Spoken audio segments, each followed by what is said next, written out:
Hello students, welcome back to my YouTube channel. तो आगे चलिए पढ़ते हैं activity of a component in ideal solution. तो किसी कंपोनेंट की एक्टिविटी को एक्सप्रेस करने के लिए एक आइडियल सॉल्यूशन में हमें ज़रूरी है कि उसके मोल फ्रैक्शन को और उसके जो एक्टिविटी है उनको कोरिलेट कर पाएँ। तो आपकी एक्टिविटी क्या होती है ये आप मुझे डिफाइन करेंगे कमेंट्स में, फिजिसिटी क्या होती है ये भी डिफाइन करेंगे कमेंट्स में।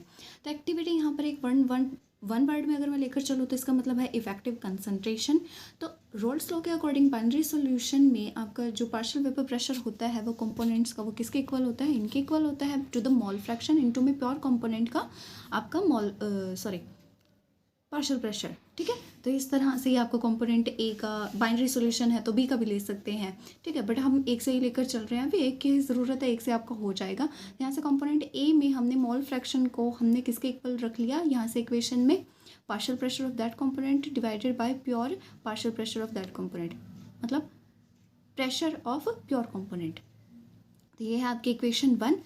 At ordinary temperature, vapor pressure of components usually much less than 1 atmosphere। तो लो प्रेशर्स पे जो आपका फंक्शन फ्यूगिसिटी है वो हम प्रेशर से रिप्लेस कर सकते हैं, यानी जो प्रेशर है यहाँ पर उसको हम किससे रिप्लेस कर सकते हैं, फ्यूगिसिटी से एट लो टेम्परेचर्स। तो देखिए अब यहाँ पर क्या है, आपको क्या करना है, बस इस टर्म को आपको फ्यूगिसिटी से रिप्लेस कर देना है। तो यहाँ पर आपका एक्स ए किसके इक्वल आ गया, आपका फ्यूगिसिटी टर्म के इक्वल आ गया। ठीक है, ratio of fugacity A divided by F A naught. तो आपको ये भी पता है कि जो आपका फ्यूगिसिटी है वो किसके इक्वल होता है, एक्टिविटी के इक्वल होता है। आपका ये वाली रेशियो ये एक्टिविटी के इक्वल भी होती है। तो यहाँ से एक और इक्वेशन आ गई, और बस वो जो पिछली इक्वेशन आई थी और ये इक्वेशन आई थी, इन दोनों को कंपेयर करके आपका क्या गया, मोल फ्रैक्शन एक्टिविटी के इक्वल आ गया। तो यहाँ से कंपोनेंट ए और बी बाइनरी सॉल्यूशन लेकर चल रहे थे, तो कंपोनेंट ए बी दोनों का लिखेंगे हम। और ये जो आपका यहाँ पर कर्व है, ठीक है, ये जो आपका यहाँ पर कर्व लेकर चल रहे हैं, यहाँ पर वो जो मैंने आपको पिछले लेक्चर में एक बात पूछी गई थी कि आपका जो कर्व है ये यहाँ से यहाँ ये और ये क्यों नहीं हो सकता, ये यहीं पे क्यों है। तो इसका ये है कि या तो आपका जो कंपोनेंट है उसका जो वेपर प्रेशर है वो एक का ज़्यादा हो या दूसरे का ज़्यादा हो या दोनों का इक्वल हो, उस पर डिपेंड करता है। अगर दोनों का सेम है तो स्ट्रेट लाइन हो सकती है, अगर बी का ज़्यादा है तो इस तरह से होगी, अगर आपका ए का ज़्यादा है तो फिर वो क्या होगी, इस तरह से होगी। तो इस तरह से ये कंडीशन थी कि जो कि मैंने पिछले उसमें पूछी थी आपसे। तो ये इसका कर्व आ गया है। इसके बाद आपका आता है नॉन आइडियल सॉल्यूशंस। देखिए नॉन आइडियल सॉल्यूशंस में आपके पास क्या आती है, आपका जो आइडियल सॉल्यूशन का बिहेवियर होता है रोल्स लॉ के अकॉर्डिंग, वो आपका कर्व इस तरह से आता है जो कि हम पिछले उसमें पढ़ चुके हैं। बट नॉन आइडियल सॉल्यूशंस क्या होते हैं, वो डेविएट करते हैं रोल्स लॉ से। ठीक है, तो वो जो डेविएशन है आपकी वो या तो पॉजिटिव हो सकती है या नेगेटिव हो सकती है या हाईली पॉजिटिव हो सकती है आपकी। तो तीन तरीके के यहाँ पर हम लेकर चलिए। देखिए तीन टाइप्स हैं, तीन टाइप्स को पढ़ते हैं हम। चलिए स्टार्ट करते हैं। तो आपका टाइप 1 है जिसमें क्या है, जो नॉन आइडियल सॉल्यूशंस है वो स्मॉल डेविएशन शो करेंगे पॉजिटिव साइड में। तो देखिए small deviation from roles law. ठीक है, तो ये पॉजिटिव डेविएशन की बात कर रहे हैं। यहाँ पर जो ए बी, यहाँ पर कंपोनेंट ए बी की बात करिए, जो इनकी जो इंट्रैक्शन है वो वीकर है ए और बी बी से, मतलब जो आपस में जो इनकी जो इंट्रैक्शन है वो क्या है, ज़्यादा है। ये वाली इंट्रैक्शन क्या है, ज़्यादा है बजाय कि इनकी आपस में, यानी A B interactions weaker, slightly weaker than A and A B in pure state of A and B. तो रिजल्टेंट क्या होगा, जो वेपर प्रेशर होगा वो स्लाइटली ग्रेटर होगा देन एक्सपेक्टेड। ठीक है, तो इस तरह से ये क्या है, ये तो रोल्स लॉ वाला है। और ये जो इसके यहाँ पर ये जो ये दिखाई गई है, जो ऊपर वाला जो ये डेविएशन है रेड से शो किया गया है, ये आपका क्या है, स्लाइटली ग्रेटर देन एक्सपेक्टेड है रोल्ट लॉ से। तो अगर हम कंपोनेंट ए की बात करते हैं तो उसके जो स्लाइटली इंक्रीज आता है वो इस तरह से आता है। कंपोनेंट बी की बात करते तो इस तरह से आता है। और अगर हम सॉल्यूशन की बात करें तो रोल्ट लॉ से इस तरह से पॉजिटिव स्लाइटली डेविएशन शो करता है। तो ये जो कर्व है ये क्या है, स्लाइट अपवर्ड कर्व है। और जो पॉजिटिव डेविएशन है वो थिक लाइन से शो किया गया है और आइडियल बिहेवियर किससे शो किया गया है, डॉटेड लाइन से। इस सॉल्यूशंस के एग्जांपल कुछ यहाँ पर बताए गए हैं, लाइक आपका साइक्लोहेक्सेन टेट्रा कार्बन टेट्राक्लोराइड के अंदर। तो इस तरह से ये टाइप 1 था।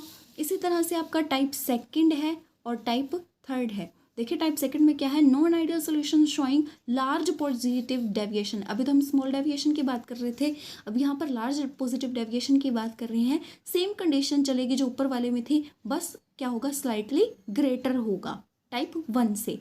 तो इसमें क्या है, लार्ज डेविएशन है आपका रोल्स लॉ से। ये जो आपको यहाँ पर दिख रहा है, देखिए ये सॉल्यूशन का है और ये रोल्स लॉ, देखिए मतलब रोल्स लॉ तो ये हो गया, जो नॉन आइडियल सॉल्यूशन का जो कर्व है वो कितना ऊपर है।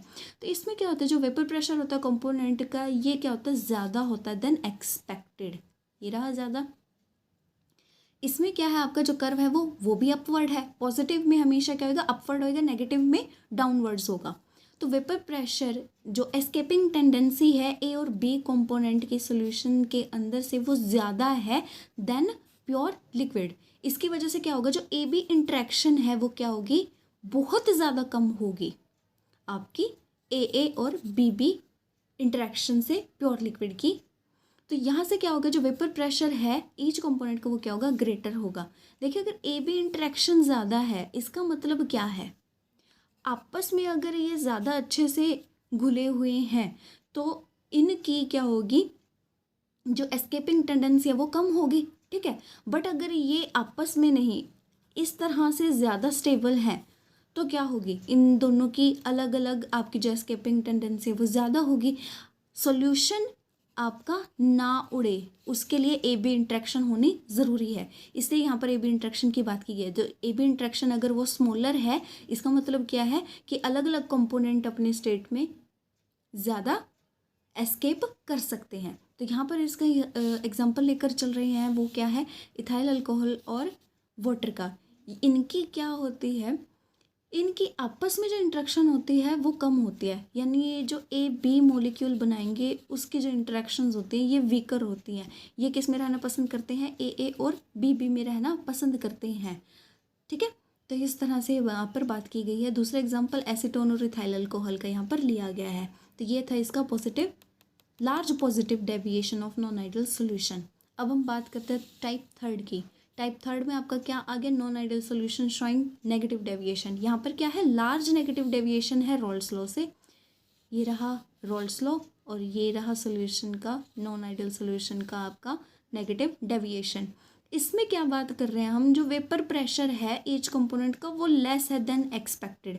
और इसका रीज़न क्या है, आपका जो एस्केपिंग टेंडेंसी है ए बी की वो लेस देन है उसके प्योर लिक्विड से। मतलब जो आपकी ए बी इंट्रैक्शन है वो स्ट्रॉन्गर है, मतलब जो सोल्यूशन है वो अच्छा बना है, वो एस्केप नहीं कर पा रहा, ठीक है, किससे, ए और बी से। तो एस्केपिंग टेंडेंसी ए बी की लेस हो गई देन इट्स प्योर स्टेट। तो ये क्या हो गया, आपका नेगेटिव डेविएशन शो कर दिया इसने, ठीक है। जितना होना चाहिए था उससे क्या हो गया, नीचे आ गया, then expected less than expected हो गया, यानी टोटल प्रेशर आपका। तो ये वही डॉटेड लाइन आपकी आइडियल बिहेवियर शो कर रही है और नेगेटिव आपकी डार्क लाइन शो कर रही है। एग्जांपल एसीटोन और क्लोरोफॉर्म या फिर वाटर नाइट्रिक एसिड का, ठीक है। तो ये आपके 3 टाइप थे सॉल्यूशन के।